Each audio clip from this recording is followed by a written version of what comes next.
mình mến mùi mình mến pí mình mến bầy គឺ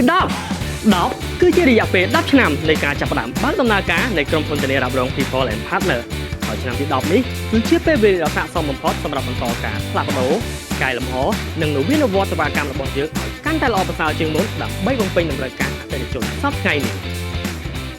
ដំណើរឆ្ពោះទៅមុខនឹងចាក់ខុសវិស័យរបស់យើងមិនបញ្ឈប់ត្រឹមនេះទេរាល់ជំនាញរបស់យើងតែងតែផ្ដោតទៅលើការកសាងទំនុកចិត្តជាមួយនឹងទីផ្សារអតិថិជននិងដៃគូដ៏មានតម្លៃរបស់យើង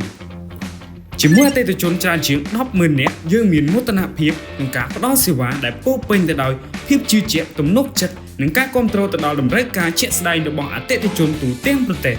យុទ្ធសាស្ត្រច្បាស់លាស់និងការគិតគូរដ៏វែងឆ្ងាយរបស់ថ្នាក់ដឹកនាំគ្រប់ជាន់ថ្នាក់គឺជាគ្រឹះដ៏រឹងមាំនៃស្ថិរភាពនិងការរីកចម្រើនរបស់ក្រុមហ៊ុនភាពជោគជ័យរបស់យើងក៏បានការគាំទ្រយ៉ាងមុតមាំពីដៃគូធានារ៉ាប់រងបន្តលំដាប់អន្តរជាតិរួមមានការសហការនេះធានាបានថាបានសន្យារ៉ាប់រងទាំងអស់មានការការពារត្រឹមត្រូវនិងសុវត្ថិភាពសម្រាប់អតិថិជន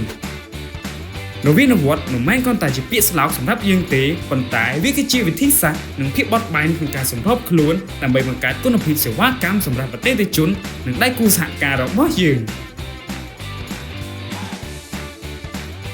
បានសន្យារ៉ាប់រងដែលបានចេញមានចំនួនច្រើនជាង 29,000 និងលើសពីនេះទៅទៀតគម្រោងធំៗជាច្រើនទូទាំងប្រទេសកម្ពុជាក៏បានទទួលសេវាធានារ៉ាប់រងពីយើងខ្ញុំផងដែររួមមានដូចជាគម្រោងហេដ្ឋារចនាសម្ព័ន្ធគម្រោងថាមពលនិងគម្រោងបន្ទះសូឡាយើងរឿយរាល់ក្នុងការជួយដោះស្រាយបញ្ហាផ្នែកហិរញ្ញវត្ថុរបស់លោកអ្នក បញ្ហារបស់លោកអ្នកគឺជាទំនួលខុសត្រូវរបស់យើង